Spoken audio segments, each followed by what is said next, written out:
मेरे प्यारे दोस्तों, आज की कहानी का शीर्षक है अंधेर नगरी चौपट राजा। बहुत समय पहले की बात है।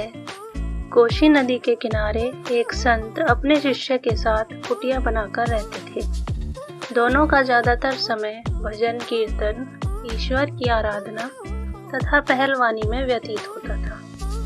एक बार दोनों ने देश भ्रमण का निश्चय किया। गुरु शिष्य घूमते घूमते एक अजनबी देश में जा पहुंचे। वहां एक बगीचे में कुटिया बनाकर उन्होंने अपना डेरा डाला। गुरु ने शिष्य को 1 रुपया देकर बाजार से कोई अच्छी सी सब्जी लाने को कहा। शिष्य गंगाधर जब सब्जी मंडी पहुंचा तब उसने सब्जियों का मोल भाव पूछना शुरू किया। उसे यह देखकर काफी आश्चर्य हुआ कि वहां प्राय सभी वस्तुएं 1 रुपये सेर के भाव से बिक रही थी। सब्जी क्या, दूध, दही एवं मिष्ठान वगैरह का एक ही भाव था। उसने सोचा कि सब्जी रोटी तो रोज ग्रहण करते ही हैं, क्यों ना आज 1 सेर मिठाई ही खरीदी जाए। सो उसने सब्जियों के बदले 1 सेर अच्छी सी मिठाई खरीद ली।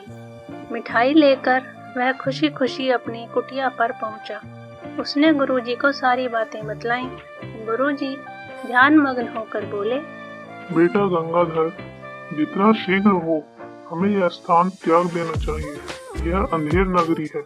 लगता है यहाँ का राजा महाचौपट और मूर्खाधिराज है। कभी भी हमारे प्राणों पर संकट आ सकता है। परंतु शिष्य को यह सुझाव बिल्कुल पसंद नहीं आया। वह गुरुजी से बोला, गुरुजी, मुझे तो यह स्थान बहुत भा गया है। यदि आपका आदेश हो तो कुछ दिन यहीं रह लूं। गुरुजी को उसकी बात पर हंसी आ गई।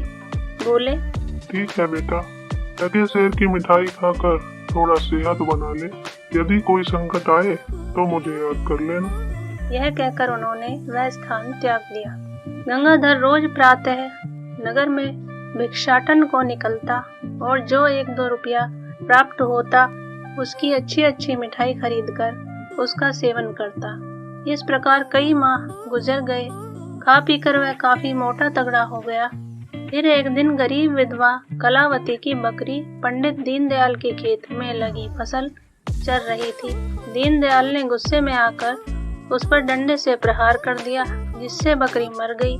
रोती कलपती कलावती न्याय के लिए राजा के पास पहुंची। उसकी बातें सुनकर राजा ने हुक्म दिया, जान के बदले जान ले लो। कोतवाल ने पकड़कर दीनदयाल को राजा के सामने पेश कर दिया।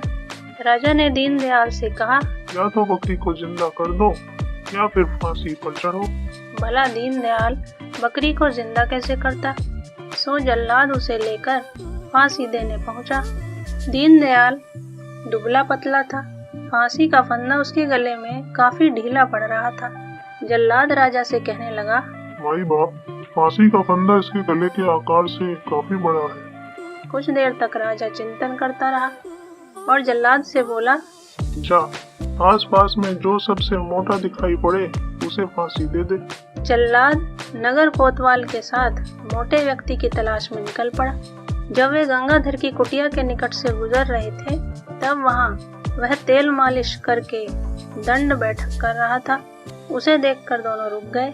कोतवाल बोला, लो, हो गया काम, हमारा शिकार मिल गया। गंगाधर को पकड़कर वध स्थल तक लाया गया। उसने राजा से गिड़गिड़ा कर कहा, सरकार, मेरा क्या कसूर है जो फांसी दे रहे हैं। राजा ने कहा, फांसी का फंदा तुम्हारे गले के नाप का है, इसलिए फांसी के तख्त पर तुम्हें ही चढ़ना होगा। उसे गुरुजी की बातें याद आ गई। वह बोला, थोड़ा रुक जाइए, मुझे अपने गुरु का ध्यान करने दीजिए। उसके ध्यान लगाते ही गुरुजी वहां पहुंच गए। उन्होंने एकांत में उसके कान में कहा, देखा ना टके सेर मिठाई खाने का मजा। अब जैसा कहता हूँ वैसा ही करना। गुरुजी जल्लाद से बोले, मैं भी मोटा हूँ, पहले मुझे फांसी पर चढ़ा। उधर गंगाधर जल्लाद का हाथ खींचते हुए बोला, नहीं नहीं, पहले मुझे फांसी दे। अब एक और जल्लाद को गुरुजी खींच रहे थे तो दूसरी ओर से गंगाधर। गुस्से में आकर राजा बोला, फांसी के नाम से अच्छे अच्छों के होश उड़ जाते हैं और एक तुम दोनों हो कि फांसी चढ़ने के लिए मारामारी कर रहे हो। इसका क्या कारण है? गुरुजी तो इस बात की ताक में थे। बोले, राजन, अभी का मुहूर्त 1000 वर्षों में कुछ क्षणों के लिए ही आता है। इस वक्त जो फांसी चढ़ेगा उसे अगले जन्म में आपके राज्य से 5 गुना बड़ा राज्य वैभव प्राप्त होगा। अंधेर नगरी का राजा तो निरा मूर्ख और चौपट था ही, वह अव्वल दर्जे का लालची भी था। वह गुरु और शिष्य से बोला, कंगाल कहीं के, सूरत देखी है इन्हें अपनी, बड़े आए हैं 5 गुना बड़ा राज्य का राजा बनने। अरे ठहरो, मैं खुद फांसी चढ़ूंगा।